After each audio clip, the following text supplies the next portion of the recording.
اعوذ باللہ من الشیطان الرجیم بسم اللہ الرحمن الرحیم وبہ نستعین وہو خیر المعین اللہم صلی علی محمد وعلی محمد۔ ناظرین محترم، آپ جیسا کہ دیکھ رہے ہیں مسجد سیدہ فاطمہ الزہرا سلام اللہ علیہا کی تعمیر جو ہے وہ جاری و ساری ہے۔ آج میرا دل چاہتا ہے کہ مسجد کے 8 فائدے جو سردار جنت اور سبط اکبر حضرت امام حسن مجتبیٰ علیہ السلام نے 8 فائدے مسجد کے گنوائے ہیں، عطا فرمائے ہیں کہ مسجد کے 8 فائدے ہیں۔ اس میں پہلا فائدہ امام علیہ السلام نے فرمایا، جو شخص مسجد کے ساتھ تعلق رکھے گا، مسجد میں آئے گا جائے گا، مسجد کے ساتھ متمسک رہے گا، اسے 8 فائدے ہوں گے۔ اور جو پہلا فائدہ ہوگا وہ یہ ہوگا کہ اسے آیات محکمات سے فائدہ ہوگا جو مسجد میں آئے گا۔ اور دوسرے نمبر پہ مساجد سے انسان کو اچھے دوست ملتے ہیں، اچھا دوست مسجد سے میسر آتا ہے۔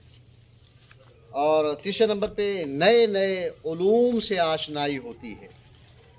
اور چوتھے نمبر پہ ایسی رحمت کا حصول جو اس کی منتظر تھی۔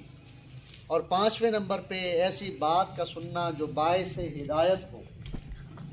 اور 6 نمبر پہ مسجد جو ہے، مسجد میں آنا جانا اسے ہلاکت سے بچا لیتا ہے۔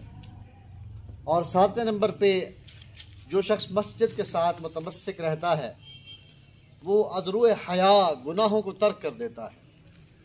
اور 8ویں نمبر پہ کہ عذرو خوف گناہوں سے باز رہتا ہے، اس کے دل میں خشیت الہی پیدا ہو جاتی ہے۔ مسجد بہت ضروری ہے۔ مسجد اسلام کا، دین کا قلعہ ہے۔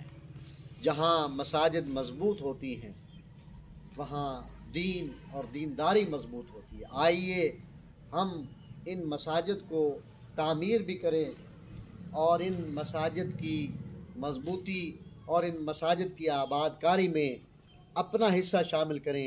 جو ہمارے اندر توفیق ہے، اگر مسجد بنانے کی توفیق ہے تو مسجد بنائیں، اور اگر مسجد آباد کرنے کی توفیق ہے تو مسجد کو آباد کریں۔ اللہ کریم بحق محمد وآل محمد ہماری اس مسجد کو بھی جلد پائے تکمیل تک پہنچائے۔ والسلام علیکم ورحمۃ اللہ وبرکاتہ۔